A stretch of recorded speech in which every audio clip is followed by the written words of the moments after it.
గోషామహల్ స్టేడియంలో కొత్త ఉస్మానియా ఆసుపత్రి నిర్మించవద్దంటూ స్థానికులు ఆందోళన చేపట్టారు. గోషామహల్ స్టేడియానికి పురాతనమైన చరిత్ర ఉందని, స్టేడియంగానే ఉంచాలని వారు డిమాండ్ చేశారు. కొత్త ఆసుపత్రి నిర్మించడం వల్ల చుట్టుపక్కల ప్రాంతంలో ప్రజలు తీవ్ర ఇబ్బందులు పడతారని వారు ఆందోళన వ్యక్తం చేశారు. గోషామహల్ ముద్దు, ఉస్మానియా వద్దంటూ నినాదాలు చేశారు. దీనిపై మరింత సమాచారం మా ప్రతినిధి రామకృష్ణ అందిస్తారు.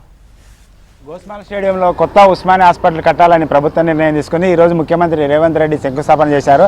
అయితే ఇందులో కొత్త ఉస్మానియా హాస్పిటల్ కట్టొద్దని కొందరు ఇక్కడ స్థానికులు ఆందోళన చేస్తున్నారు. సార్ చెప్పండి, ఎందుకు ఇక్కడ ఆందోళన చేస్తున్నాం మీరు? ఇది చాలా గోషామహల్ హౌస్ అంటారు దీనికి. ఇది ఒక పెద్ద నాలా ఉంది. ఇది చాలా మేదిపట్నం నుంచి ఇక్కడ వస్తుంది, ముసి రివర్లో కలిసి ఉంది నాలా. ఇది 6 టైం ఈ నాలా కింద పడింది. ఎన్నోసార్లు చెప్తే కూడా సీఎం సార్కి మెమోరం ఇస్తే కూడా వాళ్ళు యాక్సెప్ట్ చేసేలేదు. మా ఛానళ్ళు అన్ని పబ్లిక్ జనతా నివేదన ఏమంటే ఇక్కడ వద్దు, ఇది పోలీస్ గ్రౌండ్ ఉంది, ఐపీఎస్ పోలీస్ గ్రౌండ్ ఉంది, ఇది స్టేడియం ఉంది, ఇక్కడ చాలా పెద్ద బస్తీ ఉంది, ఇక్కడ శ్రమ ఉంది.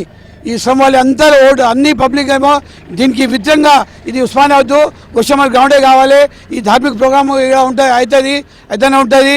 ఇంకా వాకర్స్ వచ్చి మొత్తం ప్రోగ్రామ్ చేస్తారు. సుబే వాకింగ్ ఈవినింగ్ టైంలో అన్ని ప్రోగ్రామ్ 10 టైంలో ఎఫ్ఎల్టీ లైన్ల మీద మీరు ఉస్మానియా కడితే ఇది మంచి కావు. ఇది మేము గోషామహల్ పరిరక్షణ సమితి ఆధ్వర్యంలో గత 3 నెలల నుంచి గోషామహల్ గవర్నమెంట్ ఉస్మానియా కట్టొద్దని మేము పోరాటం చేస్తున్నాం. దానికి అనేక కారణాలు ఉన్నాయి. ఈ గోషామహల్ చుట్టుముట్టు 60 నుంచి 70 మంది ఉంటాం మేము. ఈ గోషామహల్ చుట్టుముట్టు అనే చిన్న చిన్న రోడ్లు ఉండడం వల్ల ఆల్రెడీ చాలా పెద్ద డ్రైనేజ్ సమస్య ఉంది. ఉస్మానియా హాస్పిటల్ గోషామహల్ కడితే చుట్టూ ఉన్న బస్సులల్లో చాలా దుర్గంధమైన స్మెల్ రావడం కానీ, హెవీ ట్రాఫిక్ కానీ, అంబులెన్స్ ప్రాబ్లం ఉంటుంది. 3 నెలలుగా మేము శాంతియుతంగా ప్రదర్శన చేసుకుంటూ మేము ప్రయత్నం చేస్తున్నాం. కానీ గవర్నమెంట్ అర్థం చేసుకుంటలేదు. ఇలాంటి ఇబ్బంది పెడితే మేము ఎలాంటి పరిస్థితి ఉంటుందని మాకు బాధ ఉంది. గోషామహల్లో ఉస్మానియా హాస్పిటల్ నిర్మించవద్దు, గోషామహల్ స్టేడియంలోనే ఇక్కడ ఉండాలి, స్టేడియాన్ని ఏర్పాటు చేయాలి. ఎందుకంటే గత 3 నెలలు 6 నెలల నుంచి శాంతియుతంగా మేము ధర్నా చేస్తున్నాం. అయితే ముఖ్యమంత్రి రేవంత్ రెడ్డికి ఎన్నిసార్లు వినిపించినా కూడా వినిపించుకోలేదు.